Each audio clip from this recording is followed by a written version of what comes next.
রাতের বেলা শোয়ার আগে পড়বেন 33 বার সুবহানাল্লাহ, 33 বার আলহামদুলিল্লাহ এবং 34 বার আল্লাহু আকবার। আল্লাহর পক্ষ থেকে আপনার শরীরে শক্তি আসবে। এটা যারা নিয়মিত আমল করে আল্লাহর পক্ষ থেকে তাদের শরীরে শক্তি আসে। ফাতিমা রাদিয়াল্লাহু আনহা এবং আলী রাদিয়াল্লাহু আনহু তারা দুজন গিয়েছেন আল্লাহ রাসূলের দরবারে, গিয়ে বলেছেন আমাদেরকে একজন দাসী বা দাস দিন, বাসার অনেক কাজ আমরা করতে পারি না, লাগে না কাজের মানুষ।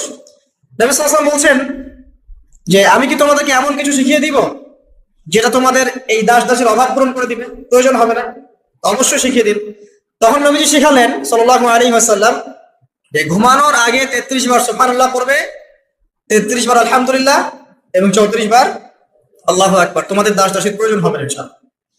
তো ব্যাখ্যায় অনেক উলামায়ে কেরাম বলেছেন যে এটা নিয়মিত আমল করতে থাকলে রোগ ব্যাধি কম হয়, শরীরে শক্তি আসে, এনার্জি বাড়ে, আপনি নিজের কাজ নিজেই করতে পারবেন ইনশাআল্লাহ।